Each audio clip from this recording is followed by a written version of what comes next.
एक समय की बात है। जापान के पहाड़ों के बीच बसे एक छोटे से गांव में केंजी नाम का एक युवक रहता था। केंजी अपने हर काम में सफलता के प्रति अपनी अटूट प्रतिबद्धता के लिए पूरे गांव में जाने जाते थे। वह दृढ़ संकल्प और उत्कृष्टता का प्रतीक थे और उनकी प्रतिष्ठा गांव से परे तक फैली हुई थी। कृपया पूरा वीडियो देखें और हमारे चैनल को सब्सक्राइब करना न भूलें। एक धूप भरी सुबह, जब केंजी जंगल से गुजर रहे थे, उनकी नजर ऊंचे पेड़ों के बीच छिपे एक पुराने मंदिर पर पड़ी। जिज्ञासा उस पर हावी हो गई और उसने प्रवेश करने का फैसला किया। अंदर उन्हें एक बुजुर्ग ज़ेन गुरु मिला, जो अपनी बुद्धि और ज्ञान के लिए जाने जाते थे। मास्टर ने गर्मजोशी भरी मुस्कान के साथ केंजी का स्वागत किया। केंजी ने गुरु की शांतिपूर्ण उपस्थिति से प्रभावित होकर उनके साथ रहने और सीखने का फैसला किया। उसका मानना था कि यदि वह इस गुरु का ज्ञान प्राप्त कर सके, तो वह अपने कार्यों में और भी आगे बढ़ सकता है। गुरु केंजी को अपने छात्र के रूप में लेने के लिए सहमत हो गए, लेकिन उन्होंने एक शर्त रखी। उन्होंने कहा, केंजी, मैं तुम्हें हर काम में सफलता का रास्ता सिखाऊंगा, लेकिन पहले तुम्हें एक काम पूरा करके अपनी प्रतिबद्धता साबित करनी होगी।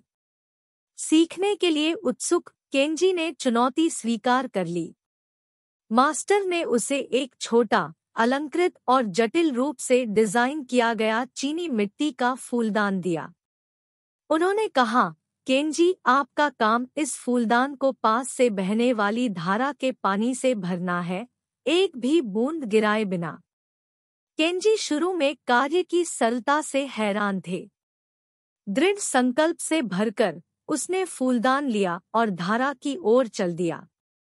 हालांकि जैसे ही वह फूलदान में पानी भरने के लिए नीचे झुका, उसे एहसास हुआ कि नाजुक चीनी मिट्टी के बर्तन टूटने का खतरा था और पानी की एक बूंद वास्तव में खो जाएगी।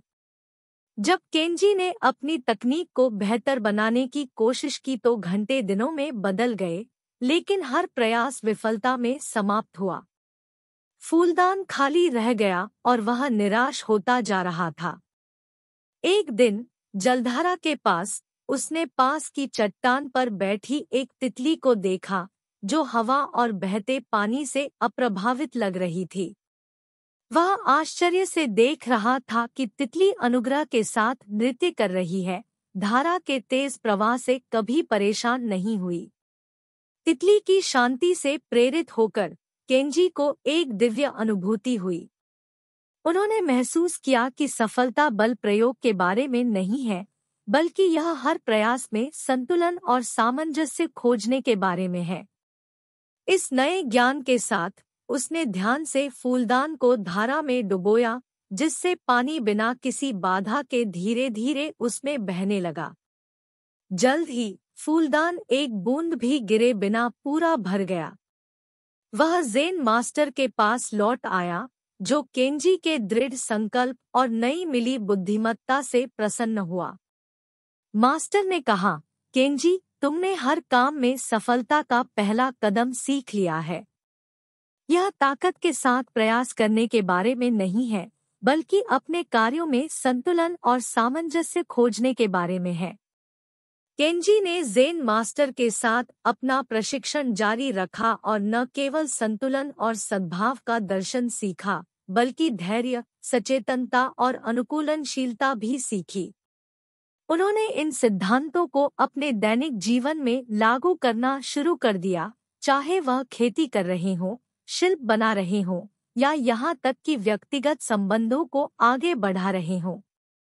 जैसे जैसे साल बीतते गए, केंजी अपने गांव में एक किंवदंती बन गए, जो न केवल अपनी सफलता के लिए बल्कि अपने हर काम में अटूट शांति और संतुष्टि के लिए जाने जाते थे। उन्होंने जान लिया था कि सच्ची सफलता केवल भौतिक संपदा से नहीं मापी जाती, बल्कि हर कार्य में पूर्णता खोजने की क्षमता से मापी जाती है, चाहे वह कितना ही छोटा क्यों न हो। केंजी का जीवन ज़ेन मास्टर की शिक्षाओं का एक जीवंत उदाहरण बन गया और उनका गाँव न केवल भौतिक संपदा में बल्कि खुशी और संतोष में भी समृद्ध हुआ। उन्होंने उन्हें दिखाया कि हर काम में सफलता परिणाम के बारे में नहीं बल्कि यात्रा और उसके साथ आने वाले आंतरिक परिवर्तन के बारे में है। और इसलिए केंजी और ज़ेन मास्टर की कहानी हमें याद दिलाती है कि सच्ची सफलता केवल बाहरी उपलब्धियों के बारे में नहीं है, बल्कि हमारी रोजमर्रा की गतिविधियों में संतुलन, सद्भाव और शांति खोजने के बारे में है। यह एक अनुस्मारक है कि धारा के किनारे नृत्य करती तितली की तरह हम अनुग्रह और शांति के साथ सफलता प्राप्त कर सकते हैं जब हम अपने कार्यों को अपने आसपास की दुनिया के साथ सामंजस्य बनाना सीख जाते हैं। एक समय की बात है, जापान की पहाड़ियों के बीच बसे एक छोटे से गांव में कोजी नाम का एक युवक रहता था। कोजी हमेशा एक शांत और आत्मविश्लेषी आत्मा थे, जो जीवन में अर्थ और उद्देश्य की तलाश में थे। वह अक्सर खुद को दर्द और पीड़ा की प्रकृति पर विचार करते हुए पाता था और सोचता था कि क्या जीवन में आने वाली अपरिहार्य कठिनाइयों को कम करने का कोई तरीका है। एक दिन जब कोजी गांव से गुजर रहे थे, उन्होंने एक बुद्धिमान बूढ़े साधु की फुसफुसाहट सुनी जो पहाड़ों के बीच एक एकांत मंदिर में रहता था। शिरो नाम का यह भिक्षु अपनी बुद्धि और ज्ञान के लिए प्रसिद्ध था। जीवन में दर्द को कम करने के रहस्यों को जानने के लिए कोजी को इस आदरणीय व्यक्ति से मार्गदर्शन लेने की गहरी इच्छा महसूस हुई। दृढ़ निश्चय और आशा से भरे दिल के साथ कोजी शिरो के मंदिर को खोजने के लिए यात्रा पर निकल पड़े। रास्ता कठिन और जोखिम भरा था, घने जंगलों से होकर और कलकल करती जलधाराओं से होकर गुजरता हुआ।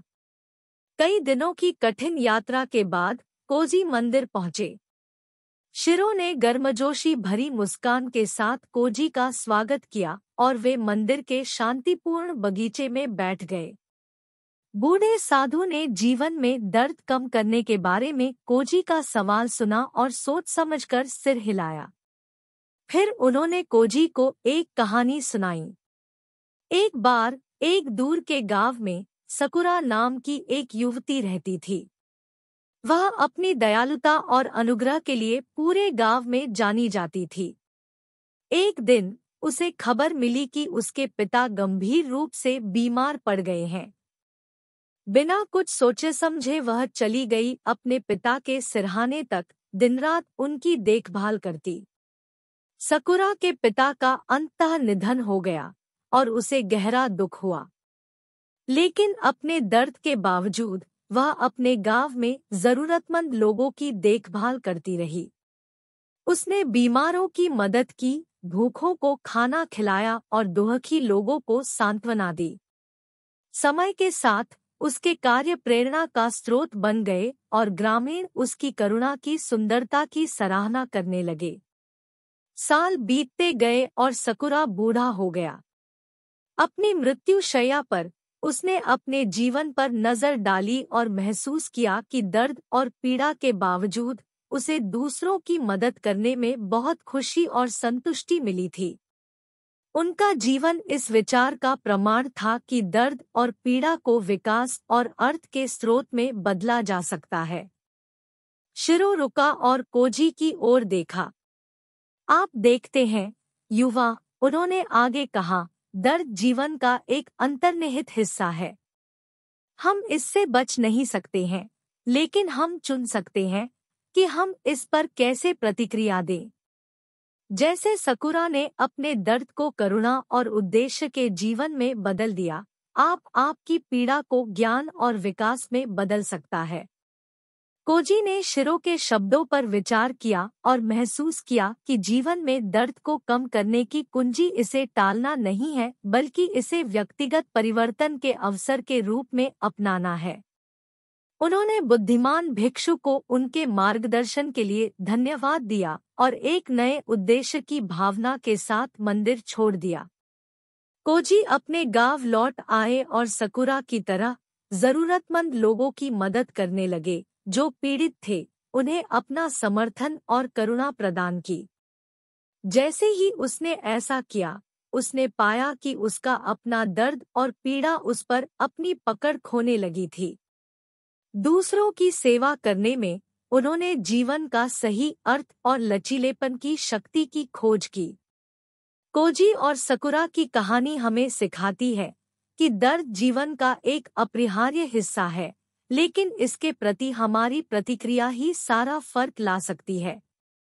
अपनी पीड़ा को स्वीकार करके और इसे व्यक्तिगत विकास और करुणा के उत्प्रेरक के रूप में उपयोग करके हम अपने जीवन में दर्द के प्रभाव को कम कर सकते हैं और उद्देश्य और पूर्ति की गहरी भावना पा सकते हैं।